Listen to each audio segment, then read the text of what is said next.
बिस्मिल्लाहिर्रहमानिर्रहीम, अस्सलाम वालेकुम। आप देख रहे हैं इलेक्शन स्पेशल और मैं हूं आपके साथ बिस्मा खान। तो आगाज़ में बात कर लेते हैं कि ये हफ्ता कैसा रहा।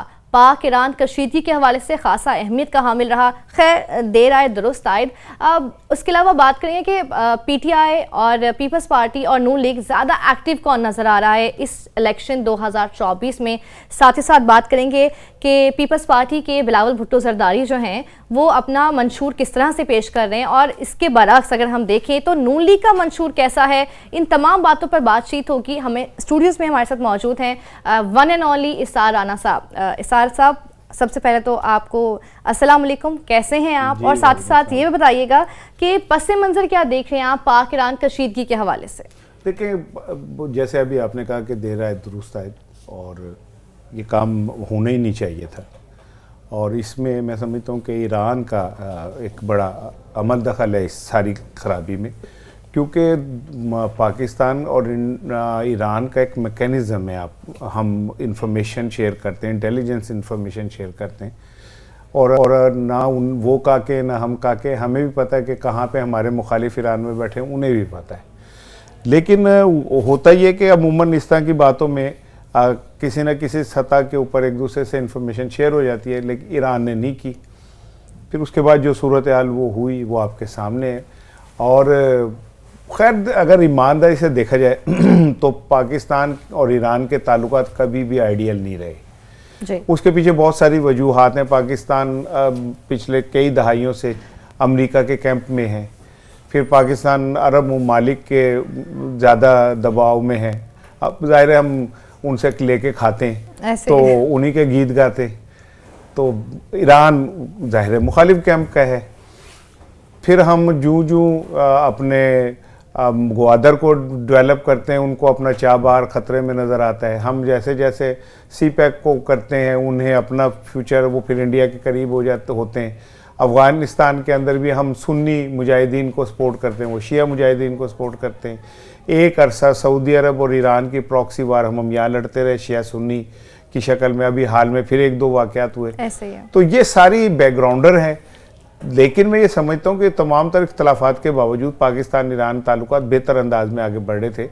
हमने कुछ एक दो मुआहदे भी किए थे, बाजार भी मुश्तरका, हमारा डेलीगेशन भी गया हुआ था वहाँ पे मौजूद था।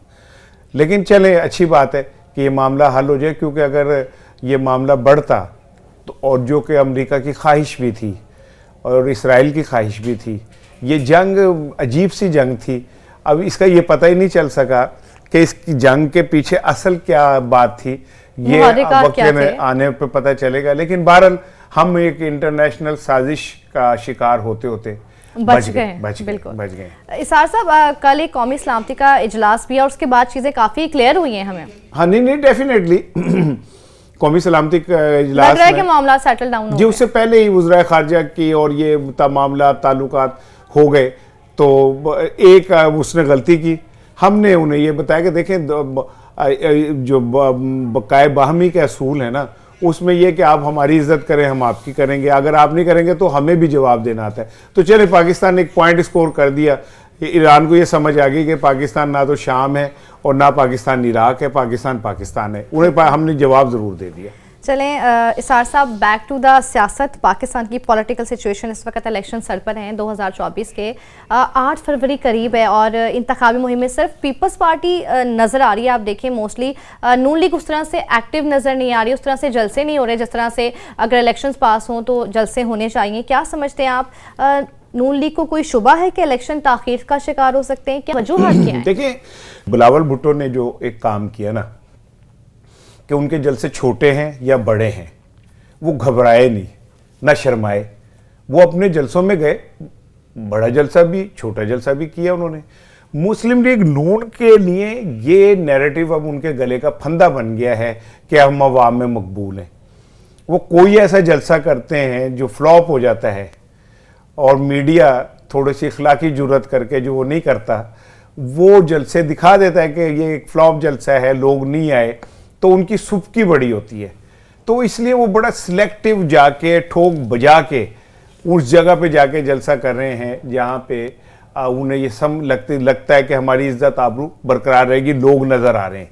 क्योंकि वो ये नैरेटिव लेके आए हैं कि इमरान खान जो है वो एंटी स्टेट एक आदमी है और हम रियासत के मुहाफिज हैं, और वो इस नैरेटिव को आगे बढ़ा भी रहे हैं और लेके भी चल रहे हैं। अच्छा, फिर इसमें एक बारीक बात भी है। कुछ अरसे पहले जब बिलावल भुट्टो ने पार्लियामेंट में ये कहा था कि मियां नवाज शरीफ साहब और आसिफ अली जरदारी साहब मेरे और मरियम के फ्यूचर का सोचें आप, तो वो फ्यूचर नजर आ रहा है। नवाज शरीफ साहब भी पीछे चले गए और उन्होंने मरियम को आगे कर दिया है, और आसिफ अली जरदारी भी पीछे चले गए, उन्होंने बिलावल भुट्टो को आगे कर दिया। मरियम नवाज तो इसार साहब एक अरसे से फ्रंट फुट पर होकर खेल रही हैं, दिखा रही हैं कि मैं भी मतलब आगे आ गई उस सियासत में। नहीं, अब नून लीग जो है ना, उसकी क़यादत मरियम साहिबा के पास ऐसे ही है। और इसमें नवाज शरीफ साहब ने भी देख लेना, उस जलसे में उन्होंने 2 मिनट खिताब करके मरियम को कहा कि आप करें, और जो अब जितने जलसे हो रहे हैं उन्हें मरियम लीड कर रही हैं, ठीक है ना। तो अब हुआ क्या, मिफ्ता इस्माइल जैसे सीनियर मोस्ट खामोश होकर बैठ गए मरियम की वजह से, फिर अपने खाकान अब्बासी साहब मरियम की वजह से, फिर क्या कहते हैं चोई निसार मरियम की वजह से, ठीक है।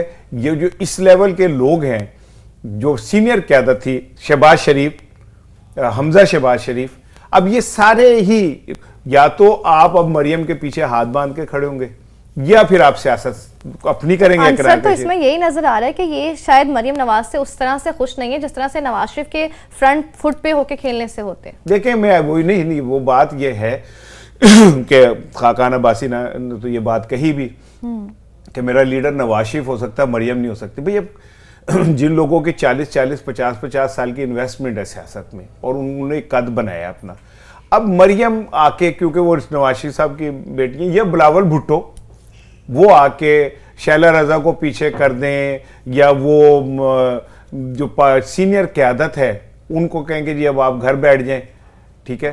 तो क्या पाकिस्तान में जो ये 2 बच्चे हैं, एक बिलावल भुट्टो और एक मरियम साहिबा, जिसको रोज़ हम कहते हैं एक मेरा चांद एक मेरा तारा, अम्मी की लाडली अब्बू का प्यारा, तो ये अम्मी की लाडली और अब्बू के प्यारे जो हैं, क्या अब ये कोई कारोबार है कि जो मैंने अपना कारोबार अपने बच्चों को दिया तो अब वो संभालेंगे? क्या इसमें कोई क्वालिफिकेशन, इसमें कोई सलाहियत, इसमें कोई तालीम, इसमें कोई एक्सपीरियंस, कोई एक्सपोजर भी मैटर करता है? या बिलावल भुट्टो ने जो पार्लियामेंट में कह दिया कि जी मेरा और मरियम साहिबा का ख्याल करें, और उसके जवाब में ये इलेक्शन दोनों के हवाले कर दिया उन्होंने। बड़ी प्यारी बात की आपने सार साहब, अम्मी का लाडला जो अब्बू के प्यारे हैं, अब्बू के लाडले हैं उन बिलावल भुट्टो जरदारी, उन्होंने तो फिर भी अपना एक मंशूर आवाम को दिया तो है, उन्होंने जो भी 10 नुकाती एजेंडा पेश किया। लेकिन अगर हम इसके बरक्स देखें, मरियम नवाज जब वो जलसे में आई तो उन्होंने 27 जनवरी को अपना मंशूर पेश करने के लिए भी कहा है, तो टाइम तो इतना कम है, किस तरह से अपनी बात आवाम तक पहुंचाएंगे, अपना मंशूर देंगे? कुछ मंशूर उनके सामने आ भी रहे हैं कि आवाम को रिलीफ देने के शॉर्ट टर्म्स हो सकते हैं, मंशूर में नौजवानों के लिए सबसे ज़्यादा मरा दिए जाने का इम्कान है, लेकिन एसएच लॉन्च नहीं किया गया, अपना मंशूर आवाम तक डायरेक्टली पहुँचाया नहीं गया अभी तक। देखें, जो पाकिस्तान के हालात है ना, हमारी कोई सियासी जमात इखलाकी तौर पे इतनी मजबूत नहीं है कि वो इखलाकी जुर्रत का मुजाहरा करके कहे कि जो ये मंशूर हैं ये बकवास हैं, झूठ है, ये कागज़ का पुलंदा है, झूठे वादों का की किताब है, झूठे दावों की एक किताब है, और ये अवाम को बेवकूफ़ बनाने की एक जंतरी है। क्योंकि हाउ फुलिश कि हमने अपनी आंखों से देखा कि जब बिजली के बिल महंगे बढ़े और अवाम भूखे मरने लगे, तो ये जो निगरान हुकूमत है ये पूरी कोशिश के बावजूद 15 अरब रुपए की सब्सिडी नहीं दे सकी थी। तो ये 300 यूनिट कम कर देंगे और 500 यूनिट कम कर देंगे, तो आप कह लें जो मर्जी कह लें, लेकिन किसी एक जमात ने भी इन सियासी हक़ाइक़ और हमारे इक्तिसादी मुआशी हक़ाइक़ को सामने रख के मंशूर नहीं बनाया। क्योंकि ये लोग सारे वो लोग हैं, किसी दौर में आप तो बची हैं, वो एक रुमाल फेंक के लूटने का एक रवाज था, तो ये रुमाल फेंक के लूटने का रवाज। बिल्कुल सार साहब, आमिर लियास राना सीनियर तज्ज़ियाकार में उन्होंने ज्वाइन किया, हमसे बात करते हैं, आप कुछ बात करना चाहेंगे? अस्सलाम वालेकुम।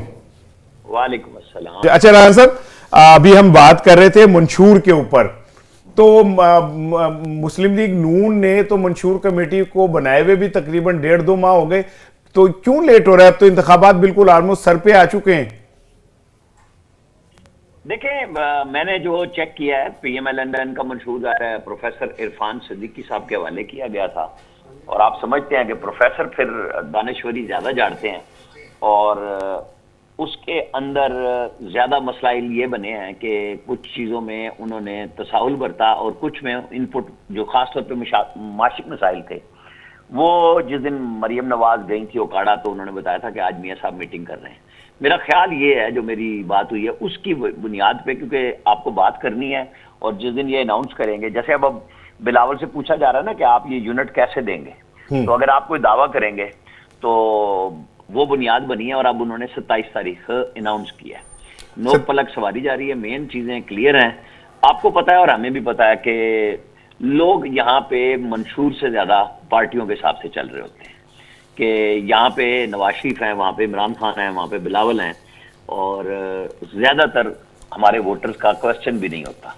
इसलिए पार्टियां भी इसी तरह का काम कर रही होती हैं कि अपनी अपनी जगह पे कैंपेन चल रही है।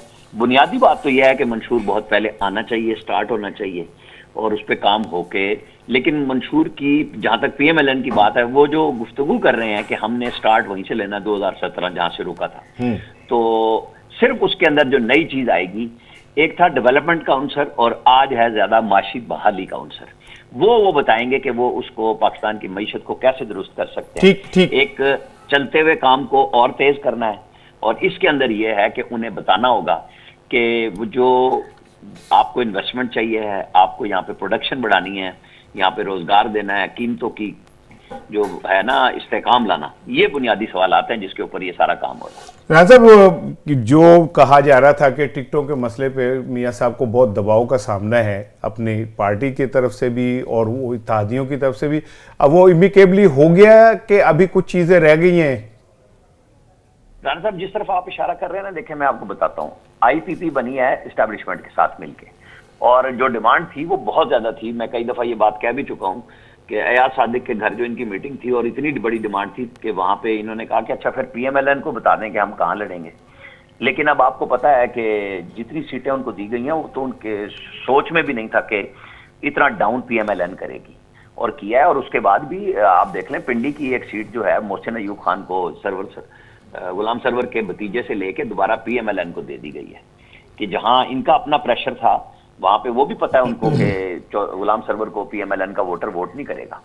और लेकिन उन सरवर साहब का ख्याल ये है कि चूंकि PTI ने तो वोट करना ही नहीं मुझे, तो इधर से मिल जाए। ये बिल्कुल बातचीत में, नेगोशिएशंस में आई हैं। अलीम खान जहां मरियम नवाज लड़ रही हैं, उसके नीचे MPA का लड़ रहे हैं, आपको पता है, और कौमी असम्बली की उनको शायद शादरा से जो सीट मिली है वो वहां से लड़ रहे हैं। वो कुछ हुई हैं। ओन चौधरी को आप IPP समझें या PMLN समझें, वो दोनों के मुश्तरका कैंडिडेट से जिस पे कोई एतराज नहीं हुआ कि उन्होंने अपना सारा वजन PMLN के साथ लगाया है, वहां से PTI से निकलते हुए भी और IPP में होते हुए। ठीक है राजा साहब, मैं चाह रहा हूँ ज्यादा से ज्यादा चीजें आप ये बताएं कि ऐसा लग रहा है कि मरियम साहिबा जो हैं वो उन्होंने क़यादत संभाल ली है नून लीग की। शहबाज शरीफ किसी जलसे से खिताब करते नजर नहीं आते, हमजा नहीं नजर आते, इवन मियां साहब ने भी उन्हें आगे कर दिया गुज़िश्ता जलसे में। तो अब ये समझा जाए कि नून लीग में ये तय हो गया कि अब मुस्लिम लीग नून की क़यादत मरियम करेंगी। देखिए मैं आपको बताऊं, क़यादत कर रहे हैं नवाज शरीफ, और 8 फरवरी के बाद वो तय कर देंगे कि वो मुस्तकबिल में खुद कहां पे आ रहे हैं और मरियम नवाज को क्या वो सूबे में लेके जाएंगे। मेरा तो हंच है, मैं तो कह रहा हूं कि वो मरियम नवाज प्राइम मिनिस्टर के लिए कैंडिडेट हो सकती हैं, और उसमें कोई नहीं है। नवाज शरीफ के बारे में आप और हम कोई 32 साल से तो मैं बराह रास्त जर्नलिज्म में मौजूद हूँ। जब से ये काम कर रहे हैं तो ये आ रहा था कि जी एक शहबाज शरीफ की पार्टी बनेगी, शहबाज शरीफ अलग हैं, लेकिन वो बने तब जब नवाज शरीफ ने उन्हें नामजद कर दिया, और यही नामजदगी जो है शायद खाकान अब्बासी की नाराजगी की बुनियाद बनी है। वहाँ कोई असूली वसूली कोई काम नहीं है। उनका ख्याल ये था कि मुझे एक दफा बनाया तो मुझे ही दोबारा। लेकिन आमिर साहब, लोग तो बेसिकली वोट नवाज शरीफ को देते हैं। हमारे यहाँ तो जो सिस्टम चल रहा है, मैं उसकी बात करूंगा। तो बुनियादी जमहूरियत तो कहीं पे भी नहीं है ना कि पार्टी के ओहदेदार कहाँ से इलेक्ट होके आएंगे। और मेरा ख्याल है कि वो अब जो सुप्रीम कोर्ट का तफसीली फैसला आएगा ना PTI के बल्ले के निशान पे, वो बहुत सारी राहें मुतय्यन कर देगा कि जहां पे पार्टी क़यादत के हाथ बांधे जाएंगे कि जो भी है आपको इलेक्शन कराने पड़ेंगे। आमिर साहब, आपको मेरी आवाज आ रही है? मरियम नवाज ने अपने आप को प्रूव किया है, शहबाज शरीफ ने भाई के साथ वफादारी को प्रूव किया है। यहाँ ये फड्डा बनेगा नहीं, जब नवाज शरीफ मौजूद है तो जिस पे वो हाथ रखेंगे उसी ने आगे आना है। ठीक। अच्छा आमिर साहब, आवाज आ रही है आपको मेरी क्लियर? जी आ रही है। आमिर साहब, मेरा सवाल ये था कि बेसिकली तो लोग जो है वो जब मुस्लिम लीग नून को वोट देते हैं तो नवाज शरीफ को वोट देते हैं। पहले तो जलसों में आ ही नहीं रहे थे, अब जलसे में आ ही गए। कल तो सिर्फ 10 मिनट के लिए उनको, आपको नहीं लगता कि अगर मरियम नवाज को भी लीड करवाना है तो उनको खुद तो पहले पब्लिक में आना होगा, अपनी अपीयरेंस देनी होगी, लोगों को अपनी तरफ मोटिवेट करना होगा? और राना साहब इसमें इजाफा कर लें कि मियाँ साहब क्यों अवॉइड कर रहे हैं, पब्लिक गैदरिंग में क्यों नहीं जा रहे और क्यों नहीं खुद लीड कर रहे, क्या वजह है? सब ये हम समझना चाह रहे हैं। देखें, ये सवाल सब लोगों के ऊपर है कि जी किसके बाद वो क्यों खामोश थे। वो टिकटों के मामले में 10-12 दिन उन्होंने 10-10, 12-12 मिनट की जो गुफ्तगू करनी थी, उन्हें अपने वोटर से गर्ज है, अपने सपोर्टर से गर्ज है, उसके साथ वो हम कलाम थे। और परसों वो मानसेरा में जलसे से खिताब करने जा रहे हैं। जब वो वहां बात करेंगे तो मेरा ख्याल है बहुत सारे सवालों का जवाब आपको और हमें मिलेगा, और उन्हें देना भी है। ये क्वेश्चन रहेगा, ये नहीं है कि जी आपके सपोर्टर हैं तो आप उनसे बात ना करें। ये सवाल बिल्कुल वैलिड है। मेरा ख्याल है 22 को यानी परसों मानसेरा में इसका जवाब मिलेगा। बहुत शुक्रिया राना साहब, बहुत शुक्रिया। ठीक है, बहुत शुक्रिया आमिर साहब। Back to elections. अच्छा इसार साहब, मरियम औरंगज़ेब ने भी आज एक खिताब किया और बात करते हुए ये भी कहा कि लोड शेडिंग ख़त्म करने का फार्मूला सिर्फ नवाज शरीफ के पास है। तो सवाल ये राना साहब कि जब पीडीएम की हुकूमत थी जिसमें सबसे ज़्यादा नुमाइंदा जमात जो थी मुस्लिम लीग नून ही थी, तब मियाँ साहब ने यह फार्मूला शहबाज शरीफ को क्यों नहीं दिया? और अगर दिया होता तो फिर मियाँ नवाज शरीफ शहबाज शरीफ की हुकूमत से इतना ला ताल्लुक रहे हैं? अच्छा देखें, इसका तो मैं जवाब देता हूँ, लेकिन अभी आमिर इलियास राना जो बात कर रहे थे कि जवाब वोटर तो सवाल करेंगे जी। अभी मैं एक वीडियो देख रहा था जिसमें कैप्टन सफदर साहब कहीं कैंपेन करने गए हैं, तो वहाँ पे वो आम से लोग थे। 2 वीडियो का मैं जिक्र करूँगा, तो उनमें से एक ने कैप्टन सफदर से सवाल किए कि आपने किया क्या है 35 साल में जो आप हमसे वोट मांगने आए। तो फिर एक और भी मैं देख रहा था, वो कोई मेरे झंग से हैं शायद, तो वो भी इसी तरह पब्लिक वो एक गैदरिंग थी, तो उसमें भी लोगों ने उनसे इसी तरह सवाल कर लिए। मेरा ख्याल है कि जो मुस्लिम लीग नून की क़यादत है वो बराह रास्त अवाम से मिलने से कतरा रही है। उन्हें ये डर है कि अगर हम बराह रास्त अवाम से मिलेंगे तो कहीं ऐसा ना हो कि हमसे जो लोग सवाल करेंगे हम उनके जवाब ना दे पाएँ। और ख़ास करके वो लोग जो पीटीआई छोड़ के नून लीग में गए, उनके लिए तो ज़मीन तंग हो चुकी है। बिल्कुल ऐसा ही है। वो नहीं लोगों को फेस कर सकते। तो ये मैं समझता हूँ कि देखें, मोहतरमा बेनज़ीर भुट्टो ने जो कहा था ना कि डेमोक्रेसी बेहतरीन रिवेंज है, तो वो अब आपको समझ आएगी कि जमहूरियत से बड़ा इंतकाम कोई नहीं, कि आपने एक पार्टी के साथ बगावत की, धोखा दिया और ज़मीर फरोशी करके आप एक और पार्टी में चले गए। अब आप अवाम में नहीं जा सकते, आप उस पार्टी में जा सकते हैं। और अब ये जो मरियम औरंगज़ेब साहिबा की आप बात कर रहे थे ना कल के जलसे में, अब मरियम नवाज साहिबा ने भी कहा कि जी इमरान खान से कुछ सवाल किए उन्होंने, कि जी उन्होंने कहा नवाज शरीफ ने तुम्हें कहा था कि तुम 9 मई का करो, नवाज शरीफ ने ये कहा था, नवाज शरीफ ने ये कहा था तुम व्हील चेयर पर बैठो, और नवाज शरीफ ने, देखें ये सारी बातें अपनी जगह हैं। वो व्हील चेयर पे बैठ के भी अदालत में पेश हुआ था, भागा तो नहीं ना, मुल्क छोड़ के तो नहीं गया। उसने गलत किया, अब अदालतें फैसला करेंगी। लेकिन मेरा ख्याल है कि ये इमरान खान का जो एक हवा बन गया ना, ये लोग उससे बाहर नहीं निकल पा रहे। होना तो ये चाहिए, से बाहर निकलना बहुत जरूरी है। साथ यहाँ पे एक ब्रेक ले लेते हैं, आप हमारे साथ रहिएगा।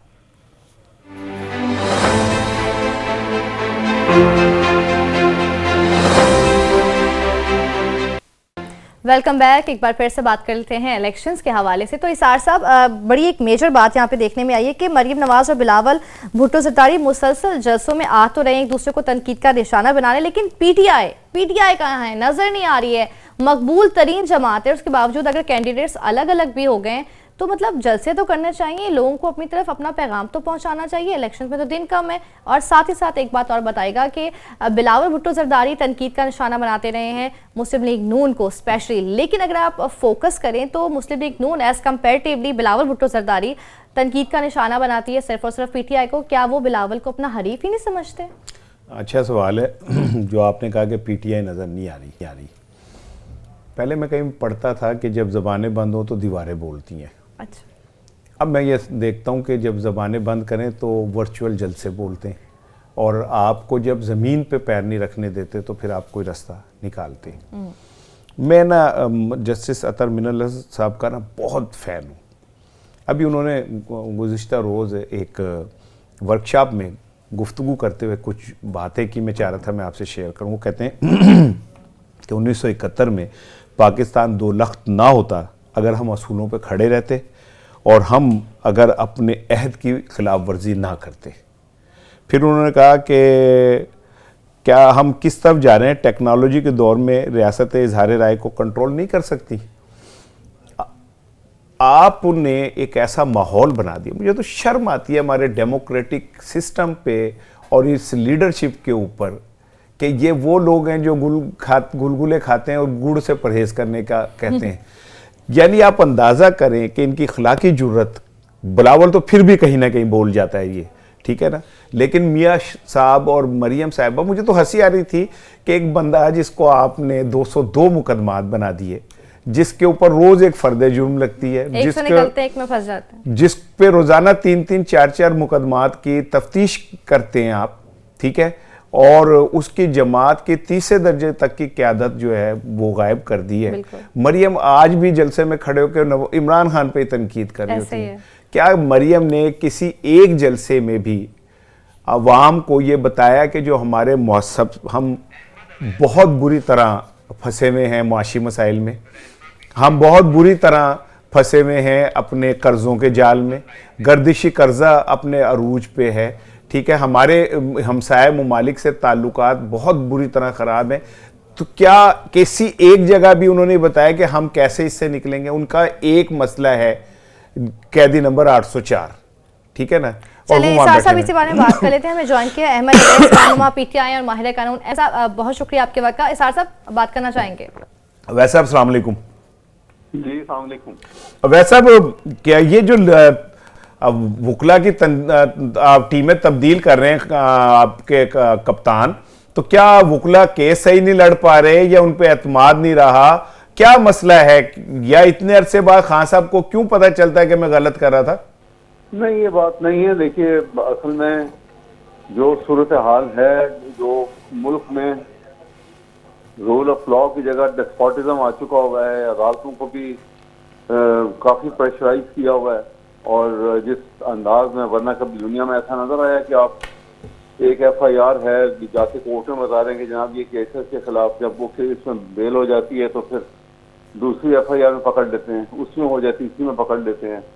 जो वर्कर्स हैं या दूसरे लीडर्स हैं, उनको प्रेशराइज किया जाता है कि तुम्हें उनकी जो है बात स्टेटमेंट दो against PTI, against Imran Khan, तो तुम्हें सब कुछ माफ़ी हो जाएगी, अदरवाइज उनको गिरफ्तार रखते हैं। और ख़वातीन के साथ भी यही सलूक हुआ। तो अब वो उसमें जो है वो मेरे ख्याल में ये मुशावरत के साथ, मशवरे के साथ ही ये उन्होंने ऐसा किया होगा। तब किसी जगह पे बाद वकला ने भी कहा होगा कि हम नहीं कर सकें अभी, तो उसमें उन्होंने अपनी टीम को कुछ बदले होंगे, लेकिन मुझे ये समझ लगे कितनी डिटेल से। अच्छा सर, ये बताएं कि ये पिछले कुछ दिनों से PTI में भी तोड़फोड़ नज़र आती है। मरवत साहब तो अलम-एलान नाम ले रहे हैं और वो ये इल्ज़ाम लगा रहे हैं कि सदर मुमलिकत से लेकर रऊफ़ हसन तक ये सब PTI को नुकसान पहुंचा रहे हैं। दूसरी जानिब उनको सिंध से बुला लिया जाता है। एक ही तो बंदा था जिसने अपने जलसों से, अपनी बातों से PTI को गरमा के रखा हुआ था, उसको भी बुला लिया। तो क्या हो रहा है सर? क्या कहीं अंदर ऐसी खिचड़ी पक रही है जिससे रही सही PTI का भी खात्मा हो सके? नहीं, असल में बीच में कुछ लोग ऐसे हैं जो बहुत इनएग्रेसिव एटीट्यूड है उनका, बड़ा पैसिव सा एटीट्यूड है, और वो दबके रहना चाहते हैं कि बस चुप करके बैठे हैं। तो आप देखें, पार्टी जो हैं, और ये ऐसे क्राइसिस के अंदर इस तरह से पार्टीज नहीं चलती हैं। पार्टीज ने एक ज़ाब्ते कानून के मुताबिक भी चलना होता है, कानून की बंदिशों में और आईनी तकाज़े भी पूरे करने हैं, लेकिन उसके अंदर ही अपने हकूक़ के लिए और आवाम के हकूक़ के लिए अपने कारकुनान जो हैं, अपने लीडर्स जो हैं, उनके साथ जो सलूक रवा रखा जा रहा है, उनके फंडामेंटल राइट्स जो इन्फ्रिंज हो रहे हैं, उनके लिए एग्रेसिवली भी उनको आगे आना होता है। तो ये एक प्रॉब्लम है उनके, क्योंकि वो जेल में हैं, और ये प्रॉब्लम है कि बाज़ लोग जो बड़े पुराने हैं इसके अंदर बैठे हुए, कभी पहले एक्टिव हुए नहीं थे, अब एक्टिव हुए हैं, तो वो इतना इनएग्रेसिव एटीट्यूड है कि वो उन्होंने उस तंजीम के ऊपर एक मनफी जो है असरात मुरतब किए जा रहे हैं, ये नुकसान है। बहुत शुक्रिया। मैं बात कर रहा था अतर मिनल्लाह साहब की किताब की, तो मैं ये समझता हूँ कि इस किताब को सबको समझना चाहिए। अतर मिनल्लाह साहब ने बड़े बरवक्त जो है वो एक हमें बताया कि हम गलती क्या कर रहे हैं। जब आप जमहूरी रास्ते रोकेंगे, लोगों को आज़ादी इजहार का हक ही नहीं देंगे, ऐसा ही है, तो फिर कोई ना कोई ऐसा रास्ता अपनाते हैं। बिल्ली को की मिसाल हमारे सामने है। और दूसरी चीज़ ये कि ये जो उन्होंने अपनी वर्कशॉप में गुफ्तगू करते हुए कहा ना कि जजेस को भी ज़रा हौसला बढ़ा रखना चाहिए। खाली ये नहीं है कि आप सब में कीड़े निकालते रहें और आप अपनी मंजी थले डांगी ना फेरें, ठीक है। आपको यही ना पता हो कि आपका जो निज़ाम है वो इन लोगों को इंसाफ देने में नाकाम हो चुका है। ऐसे ही है। इंसाफ तो दूर की बात है, आपके निज़ाम ने लोगों को एतमाद देने में भी नाकाम हो गया कि ये अदालतें सही फैसला कर रही हैं। तो ये जजों को भी कबूतर की तरह आंखें बंद करने के बजाय ज़रा आंखें खोलनी पड़ेंगी। उन्हें इस बात को समझना होगा कि ये खाली आप, अल्लाह ने आपको, ठीक है, आप को जगह ऐसी जगह है जहाँ पे जिसे मर्जी जो कह दें, लेकिन आपने तारीख में भी जिंदा रहना होता है। तो सबके लिए है ना, सबके लिए, सबको इक्वली ट्रीट करना चाहिए। हाँ, और अब अगर वो ये कहते हैं कि सादगी और हमें सच्चाई पे चलना चाहिए, तो ये मुराद छोड़ दें जज सारे। पाकिस्तान एक गरीब मुल्क है, कर्जों में डूबा हुआ मुल्क है, हमारे पास हम अपनी अय्याशियों पे कई अरब गवा देते हैं। तो एक स्टेप जजेस आ गए हैं एक मिसाल बन के, और वो कहें कि जी हमने सिर्फ जो तनख्वाह है वो लेंगे, क्योंकि वो उनके ऊपर इंसाफ की जिम्मेदारी है। इतना महंगा इंसाफ ना करें कि उनके तो कुर्सी खींचने के लिए भी बंदा अलहदा से हो।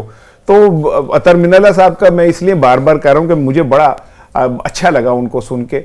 बाकी ये सियासी जमातें जितनी भी हैं, जो बात मैं कर रहा था, क्या नवाज शरीफ ने कहीं ये बात कही कि जी जो आज एक सियासी जमात के साथ हो रहा है कल हमारे साथ हो रहा था, तो कल गलत हुआ तो आज भी गलत है? बिल्कुल ऐसे, ठीक है ना। लेकिन वो नहीं कहेंगे, क्योंकि जब आप कंप्रोमाइज कर जाते हैं, आपने अपने मुकदमात ख़त्म करवाने, आपको चा चढ़ा हुआ है कि मैं चौथी दफ़ा वज़ीर आज़म बनूँ, हालांकि आमिर इलियास राना कह रहे हैं कि वो वज़ीर आज़म के लिए उन मरियम की कोशिश करें। मैं बहुत पहले से कह रहा हूँ कि नवाज शरीफ में वज़ीर आज़म नहीं बनेंगे। तो हो सकता है बिलावल भुट्टो को जिस तरह प्रोजेक्ट किया जा रहा है, और उन्होंने कहा है कि आज़ाद अरकान को मैं मिला लूँगा। या मैं एक बात आपको और बताऊँ कि बदकिस्मती से हमारी सुप्रीम कोर्ट ने हॉर्स ट्रेडिंग का रास्ता खोला है। सुप्रीम कोर्ट ने अपने डिसीजन से अरकान की खरीदो फरोख्त का बाजार कायम करने का ऐलान करवा दिया। अब आज़ाद अरकान को आप खरीदेंगे, पीपल्स पार्टी तो मशहूर है, सिंध हाउस में क्या नहीं हुआ था, कैसे खरीदे गए थे लोग, कोई ढकी छुपी बात है?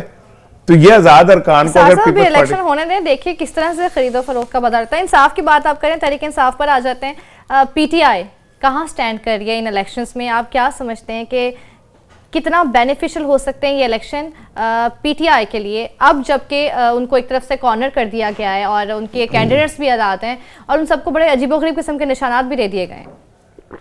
देखें, मुझे जो नज़र आ रहा है, मैं बहुत हाई उसमें नहीं बात करता, मैं तो जो मुझे तज्जिया सामने नज़र आता है कि रियासत ने पीटीआई के ऊपर क्रॉस लगा दिया है, और कहीं पे भी शुबा होगा कि ये पीटीआई का बंदा है, ये जीत सकता है, वो नहीं जीत सकेगा। ये बात मेरी आप लिख लें। अब जब पीटीआई के बंदे, पहले तो वो सारी क्रीम आपने निकाल दी, उनको रिजेक्ट कर दिया, सारी मरकज़ी क़यादत आउट है। फिर उसके बाद ये हुआ कि कुछ लोगों ने खुद विड्रा कर लिया, ठीक है, वो पीछे चले गए। जब आ ही नहीं सकते, बात ही नहीं कर सकते, तो इलेक्शन कैसे लड़ेंगे? मकबूलियत तो कम नहीं हुई पीटीआई की इससे? मकबूलियत और कबूलियत में बड़ा फर्क होता है। मकबूल हो सकते हैं, ये अच्छा पॉइंट, कहीं पे कबूल हो, ये बात की बात है।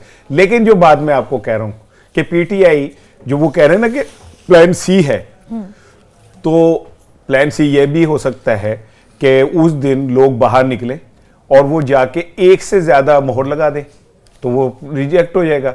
और अगर नवाज शरीफ साहब को 200 वोट पड़ते हैं और रिजेक्शन के वोट निकल आते हैं 400, तो ये सेल्फ अदम एतमाद हो जाएगा इन इंतखाबात पे।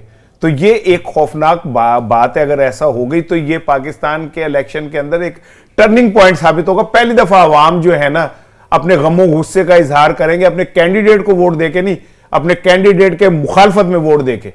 और ये मैं समझता हूं कि ये बात हमें समझनी चाहिए कि इस तरह के जाली डमी, मैंने जाली पुलिस मुकाबले देखे थे, मैं जाली इंतखाबात पहली दफा देख रहा हूं, इस तरह कभी माजी में नहीं हुआ। और ये जो आप कह रही है ना, अब आ जाए वो जो आपका सवाल था कि बिलावल भुट्टो का जवाब नहीं दे रहे। भाई बिलावल भुट्टो उनके लिए एक रहमत है इस टाइम नवाज शरीफ के लिए। अगर बिलावल भुट्टो भी वो जो छोटी से गुफ्तगू उनके खिलाफ कर देते हैं वो निकाल दें तो इंतखाबात का तो खत्म हो गया ना। बिल्कुल। कोई मुखालफत नहीं है, कोई सामने आमने नहीं है। पीटीआई को आपने निकाल दिया, पीपल्स पार्टी चुप हो जाए तो कल शेर ही गजे बजेगा ना। तो शेर को नवाजा तो जा रहा है ना। नहीं नवाजे, लेकिन वो एहतमाम हुज्जत फिल्म के अंदर एक हीरो एक विलन तो चाहिए होता है ना। अगर हीरो विलन ही नहीं है तो फिर आप चार्ली चिपलन की फिल्म चला रहे हैं और कुछ नहीं कर रहे। तो आप ऐसी चार्ली चिपलन की फिल्म चलाने से बेहतर है मिस्टर बीन बनने। सियासत के ये जितने भी वो चाहत है फतेह अली खान है ना सियासत के, अगर आपने उन्हें इसी तरह प्रमोट करना है तो कर दे, लेकिन एट द एंड आपको फिर वापस आना पड़ेगा अवाम के पास और हकीकी इंतखाबात की तरफ। नवाजने की बात हो रही है, राना साहब आपको याद है 1997 के किसी अखबार में आपने कोई लीड लगाई थी इसी वर्ड से रिलेटेड? हाँ, वो जब मियां नवाज शरीफ साहब जीते थे तो मैंने उस लिए सुर्खी दी थी कि कौम ने शरीफ को नवाज दिया। तो मुझे ऐसा लगता है कि अब इस सुर्खी में से कौम निकाल दें, ठीक है ना, और डैश डैश करके ने शरीफ को नवाज दिया और वो नवाजे गए। और लेकिन बिस्मा बात यह है कि वो नवाजे जाएं, लेकिन कोई थोड़ा सा माहौल कोई इस तरह का होना चाहिए। माहौल तो उनके लिए काफी साजगार नहीं लग रहा है साहब? साजगार हो तो अवाम में जाए ना। बड़ा खौफनाक बात है ये कि आपको जो ऊपर बैठे हुए उन्होंने तो नवाज दिया, लेकिन जिनके ऊपर रूल करना है वो आपको एक्सेप्ट नहीं कर रहे, वो आपको कबूल नहीं कर रहे। शायद यही डर है कि वो जा नहीं रहे हैं जलसों में। दैट्स व्हाई कि वो अवाम में नहीं जा पा रहे, यही वजह है सिर्फ। अच्छा इसार साहब, मरीम नवाज जो अपने जलसों में बातचीत कर रही हैं, बार बार पीटीआई को ही हदफ तनकीद बनाती हैं, तो क्या समझते हैं आप वो अभी भी उनको अपना हरीफ समझ रही हैं और कोई बात नहीं करती हैं? देखें, हरीफ समझ नहीं रही। पीटीआई वो दीवार है जिससे मुस्लिम लीग नून सर फोड़ती रहेगी। उनको आप निकाल दें, उनको आप गायब कर दें, उनको आप इलेक्शन ना लड़ने दें, उनके आप रास्ते रोक लें, लेकिन वो जो कैदी नंबर 804 है ना, वो इनके ख्वाबों में भी आके इन्हें डराता है। वो ख्वाबों में आता है, ये सो बड़े खास नंबर है कैदी नंबर 408, ठीक है ना। उसकी वजह क्या है? उसकी वजह यह है कि उसने इनका जो ये ख्वाब था ना कि ये रियासत पाकिस्तान हमारे और पीपल्स पार्टी के लिए बनी है, उसने ये ख्वाब तोड़ दिया। ऐसे कोई सोच सकता था कि मियां नवाज शरीफ साहब के खिलाफ लाहौर की गलियों के अंदर वो भी नारेबाजी होगी बिल्कुल, और पंजाबी मियां नवाज शरीफ साहब के खिलाफ नारेबाजी करेंगे? तो ये जो हजीमत है ना, ये मियां साहब को नहीं भूलती। और आपको मैं दिलचस्प बात बताऊं, मियां साहब को इस बात से कोई गर्ज नहीं कि इमरान खान को उसमें इद्दत पे सजा हो जाती है या साइफर पे, उनका ये इंटरेस्ट नहीं है। वो ये चाहते हैं कि इमरान खान के साथ भी चोर और डाकू का नाम लिखा जाए, सादिक और अमीन का टाइटल वापस लिया जाए, क्योंकि उन्हें ये बात सोने नहीं देती है कि मुझे सादिक और अमीन का टाइटल छीन के मुझे झूठा और खाइन करार दिया गया। अभी भी वो जलसों में सेम बात ही रिपीट करते हैं कि मुझे क्यों निकाला। हाँ ठीक है, लेकिन मुझे तो डर ये लग रहा है कि इंतखाबात के बाद उन्हें फर्ज करें वज़ीर आज़म बन भी जाए, फिर उनके साथ जो हो तो वो ये ना कहते फिर कह रहे हैं कि मुझे क्यों बिठाया। ये भी हो सकता है आगे जाके, गॉड नोज। इसार साहब एक बात और, मौलाना फजल रहमान साहब ये भी कह रहे हैं कि पीटीआई को पाकिस्तान में होना ही नहीं चाहिए। आखिर पीटीआई के बारे में मौलाना साहब इतने सख्त रवैये, इतना जारहाना अंदाज हर पार्टी की तरफ से पीटीआई के लिए क्यों? अब को याद होगा कि किसी अब भी जो हमारे बुजुर्ग खवातीन होती हैं, जैसे चोली चुक चुक के बदुआएं देती हैं, जा तेरा कख न रवे, ठीक है ना, जा तेरे एंज हो जाए, जा तेरे एंज हो जाए। उसकी रीज़न क्या है?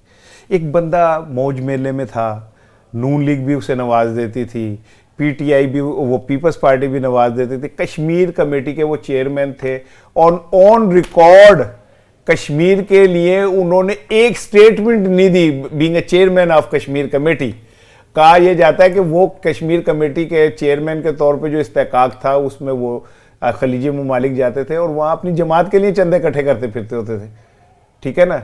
वो बहुत कुछ उनके साथ वाबस्ता है। एक बंदा आया, उसने आके वो सारा कुछ उनका लपेट के रख दिया। तो अब वो उन्हें बदुआएं नहीं देंगे तो और क्या देंगे? उनका बस चले, वो जो कह रहे हैं होना ही नहीं चाहिए, वो शुक्र करें उन्होंने ये नहीं कहा कि इमरान खान को पैदा ही नहीं होना चाहिए था। बिल्कुल, ठीक है क्या बस कहने हाँ, वाला। क्योंकि जितनी तकलीफ कैदी नंबर 804 ने इन ये जो बुत बना के हमें सियासी डर है इसार साहब, वो डर तकलीफ की वजह से ही है ना। ये जो बड़े बड़े बुत थे सियासत के, उसने तोड़ दिए। अब ये सारे मिलके बिल्कुल उसी तरह जैसे जुल्फकार अली भुट्टो के खिलाफ कौमी इत्तेहाद बना था और बनने के बाद भुट्टो की फांसी तक कायम रहा था, उसी तरह मुझे ऐसा लगता है ये सारे इकट्ठे होकर पीडीएम के प्लेटफॉर्म पे ऐसा लगता है कि हिस्ट्री रिपीट होती है, सब चेहरे बदल जाते हैं। जुल्फकार अली भुट्टो का भी नैरेटिव कुछ ऐसे ही था, एंटी अमेरिकन हुआ, ठीक है, उसके बाद अचानक उनके खिलाफ सारा कुछ हुआ, सारी जमातें एक प्लेटफॉर्म पे आई, तो अदालतों ने सुन लीजिए, अदालतों ने भुट्टो के खिलाफ खड़ी हो गई, ठीक है, और भुट्टो को फांसी लग गई। जैसे ही एब्सोल्युटली नॉट हुआ, अड्डे देने से इनकार हुआ, उसके बाद जनाब अली अचानक जमातें इकट्ठी हो गई, अदालतों ने रिएक्ट किया, ओ ला के मारिया। अब साइफर की मिनिमम सज़ा है वो अगर उन पे लग जाती है तो फिर फांसी और उम्र कैद भी हो सकती है। साइफर के हवाले से बात करेंगे, इलेक्शन सिनेरियोस पर भी बात करेंगे। यहाँ वक्त है ब्रेक का, आप देखते रहिए इलेक्शन स्पेशल।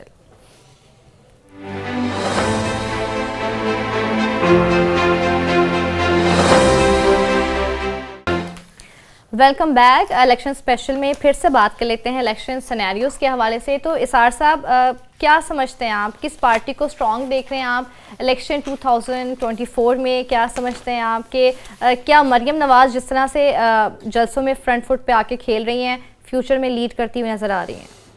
देखें, जाहिर है ये मुल्क है और सियासत एक कारोबार की तरह है।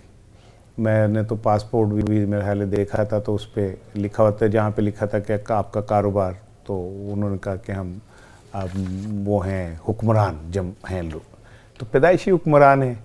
मरियम होंगी, उनके बाद जुनेद आ जाएंगे, नवाज शरीफ, नस्ल दर नस्ल ये सिलसिला चलता रहेगा।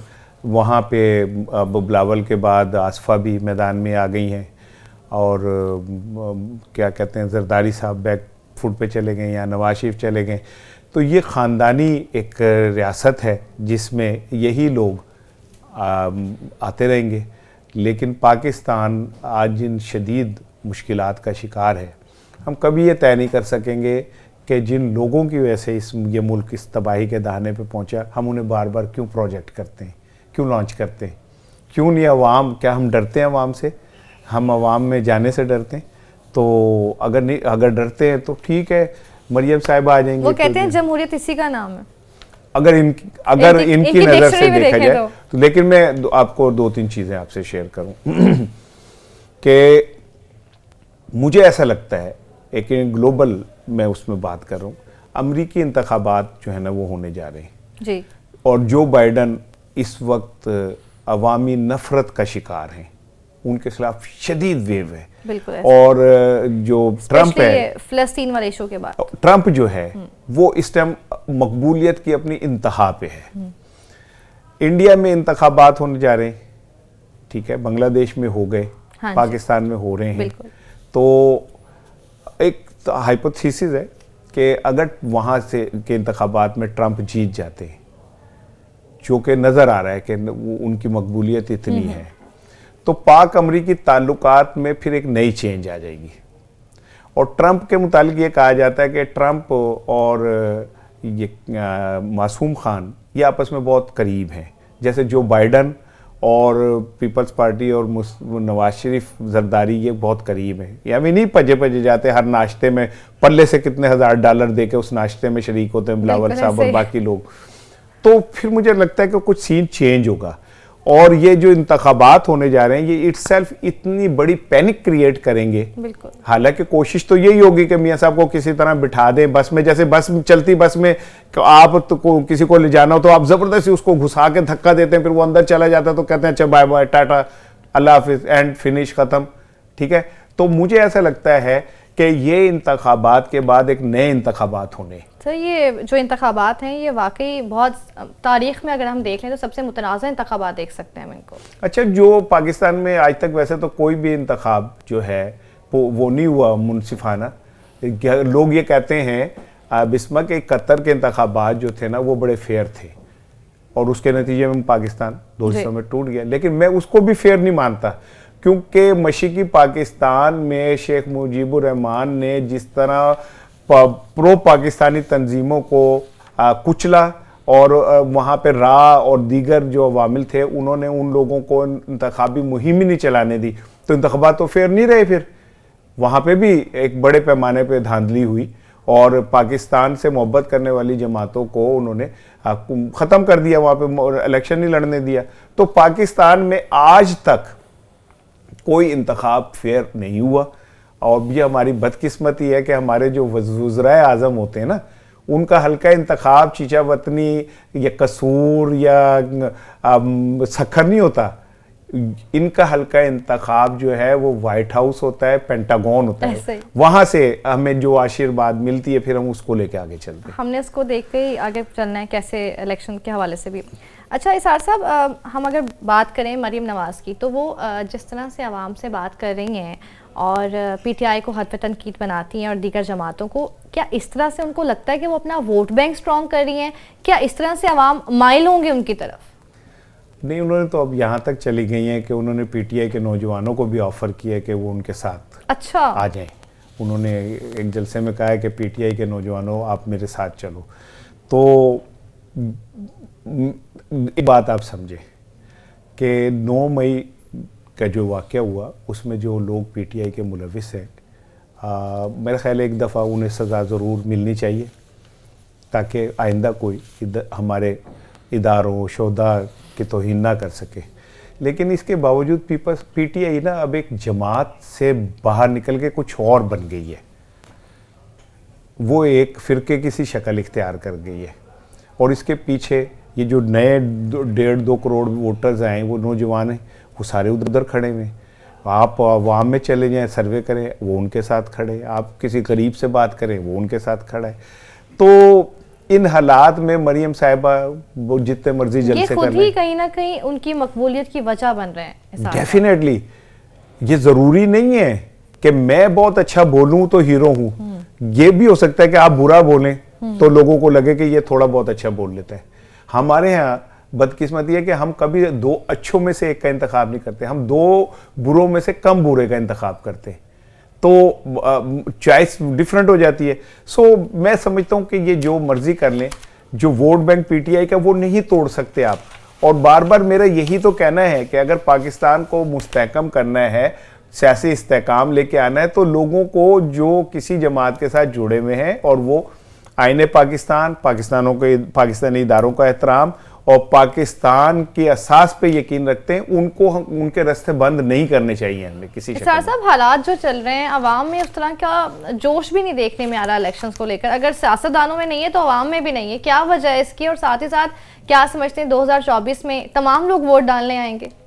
नहीं, जोशो जज्बे की जहाँ तक बात है तो आपने वो माहौल ही नहीं बनने दिया जो जोशो जज्बे का बाइस बनता है।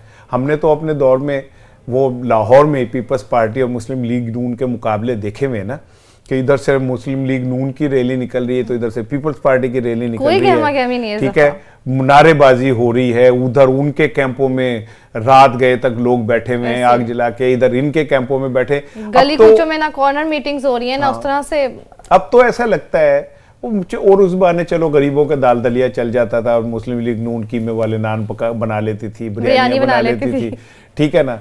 पीपल्स पार्टी भी कुछ कर कुर लेती थी। हालांकि इस बार लाहौर के जो पीपल्स पार्टी के कैंडिडेट्स हैं उनसे 2 चीज़ें मैं आपको चलते चलते बताऊं। एक तो उनको जरदारी साहब की तरफ से अच्छी रकम मिली है जो लाहौर में कैंडिडेट हैं पीपल्स पार्टी के, कि आप इलेक्शन लड़ें और फंड जो है जरदारी साहब की तरफ से फराहम किया गया उन्हें, ताकि पीपल्स पार्टी किसी तरह लाहौर में उसका नाम बने। दूसरा ये कि पीटीआई ने अपने जो कैंडिडेट हैं टिकट होल्डर्स जो आज़ाद लड़ रहे हैं उनको मशरूत करने जा रही है कि वो एक वीडियो पैगाम कुरान पे हल्फ देते हुए देंगे कि हम जीत गए तो हम पार्टी नहीं बदलेंगे। अच्छा, हाँ, ये वीडियो पैगाम रिकॉर्ड होगा और उसमें वो कैंडिडेट ये कुरान पे हल्फ देगा कि मैं जीतने की, मुझे नहीं पता, जो मेरी इतलात है मैं तो वो आपसे शेयर कर रहा हूँ। कि वो ये उनसे करवाएंगे कि जी आप हल दें, और वो वीडियो बनेगी ताकि जब वो कभी मुकर जाएं तो फिर वो सोशल मीडिया, क्योंकि पीटीआई को आपने ज़मीन तो दी नहीं तो उनके पास तो वर्चुअल रह गया है। और अभी आप देखिएगा कि मेरा ख्याल है 20 को वो जलसा करने जा रहे हैं, तो मैं आपको पेशगी बता रहा हूँ कि कोई एक शार्क मछली आएगी और वो समुंदर में जो वो क्या वाईफाई का क्या होता है उसको काट देगी और वाईफाई स्लो हो जाएगा या बंद हो जाएगा। तो आप जिनको जमीन पे जलसा नहीं करने दे रहे उनको वर्चुअल भी नहीं करने देंगे। तो जो बिलावल भुट्टो जरदारी हैं जो ख्वाब देख रहे हैं वजीर आजम बनने के, उनके लिए क्या समझते हैं आप, ये इलेक्शंस कैसे हैं?